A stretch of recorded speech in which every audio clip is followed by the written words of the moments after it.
Si observamos los problemas de la sociedad, nos damos cuenta que durante miles de años el hombre ha intentado una solución. Sin saber, por supuesto, cuál era la raíz del pecado, el hombre quiso de algún modo tratar de que el mundo no estuviera tan fuera de control. Y entonces, ¿qué hemos hecho? Si alguna vez ustedes han entrado al estudio de un abogado, verán que hay tomos inmensos, ¿no? Leyes y leyes y cada vez más leyes, ¿no? Y sin embargo la maldad persiste, ¿verdad? Y cuanto más males hay, porque a medida que la situación humana se va modernizando, hay más y más pecados, entonces se escriben más y más leyes, y el hombre encuentra el modo de esquivarlas y de seguir pecando. ¿Sí o no? El pecado individual existe constantemente en cada individuo, sin excepción. Bueno, ¿qué podemos hacer? Porque por más que se tome una persona y se la ponga en la cárcel, ¿no? La persona va a seguir pecando, otras personas van a seguir pecando, y aún la persona que juzgó a esta también tiene sus propios pecados. Si analizamos esta situación, es bueno compararla con la de un árbol. Imaginemos un árbol con sus ramas, sus hojas, su tronco y sus raíces.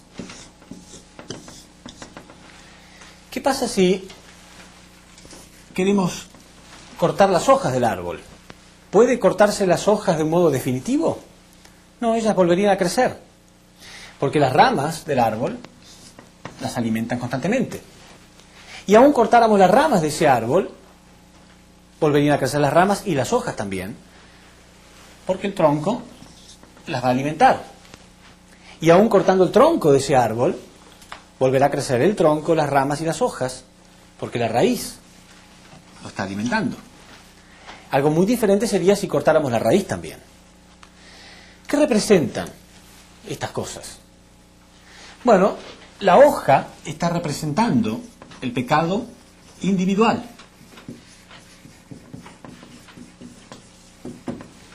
¿Hay algún individuo que pueda decir que él no tiene ninguna clase de pecado? Que nunca mintió, que nunca robó, que nunca fue arrogante. No, ¿no es cierto? Todo el mundo tiene pecado individual. Y ese pecado individual es la razón de todos los problemas sociales que vemos cada día. Bueno, pero dijimos que aunque se intente cortar el pecado individual, vuelve a surgir constantemente. Porque aunque cortemos las hojas de ese árbol, las ramas lo alimentan. Las ramas del árbol representan el pecado colectivo. Porque nos creemos justificados, porque todo el mundo tiene pecado. Entonces nos creemos menos malos. Y eso justifica y alimenta constantemente el pecado individual. Porque existe pecado colectivo, me siento justificado. Yo siempre digo que el pecado colectivo es el pecado más hipócrita. Bueno, él también lo hace. ¿Eso qué tiene que ver? Pero nos alimenta, ¿sí o no? Nos alimenta el justificativo para el pecado individual. Pecado colectivo alimenta el justificativo para el pecado individual. Aunque no tenga nada que ver, aún así nos sentimos alimentados o justificados. Pero aunque cortáramos las ramas de este árbol, repito, el tronco existe todavía y va a volver a crear ramas y hojas.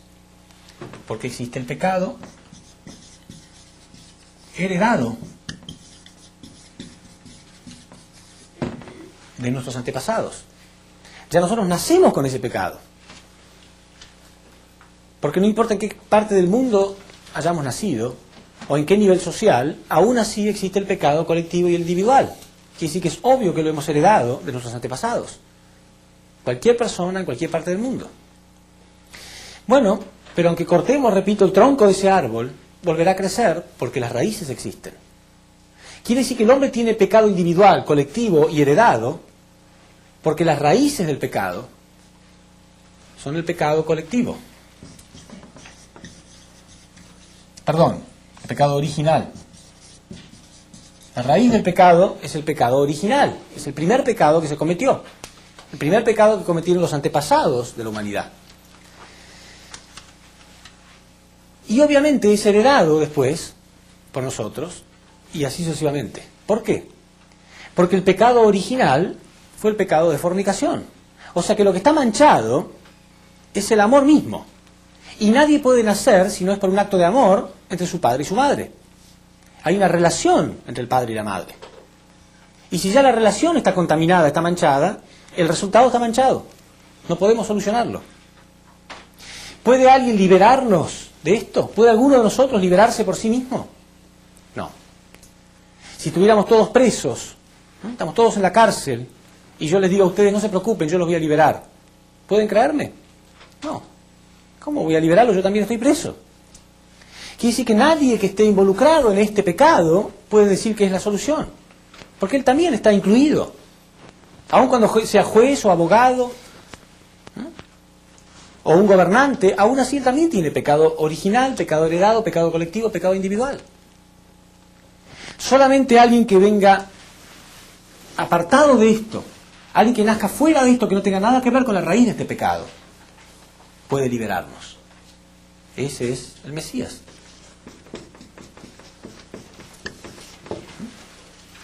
Esta raíz está constantemente alimentada por Satán.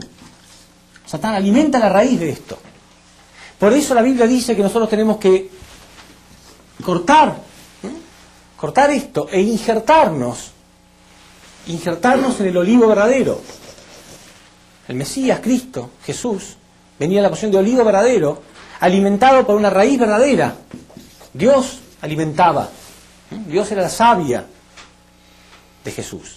Y nosotros teníamos que cortarnos, dice la Biblia, cortar esta raíz falsa y mala alimentada por Satán e injertarnos en el olivo verdadero y recibir la savia del olivo verdadero que está alimentada por Dios. Entonces solamente una persona que sea libre, que no tenga nada que ver con esto, puede liberarnos. Sin embargo, Jesús vino hace 2000 años, dijo arrepiéntanse, porque el reino de los cielos está cerca. Sin embargo, pasaron 2000 años y obviamente este árbol todavía existe y con frutos muy concretos en esta sociedad. ¿Qué fue lo que pasó?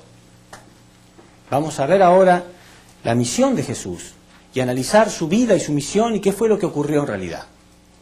Y por ahora damos terminada esta primera parte de la caída. Muchas gracias.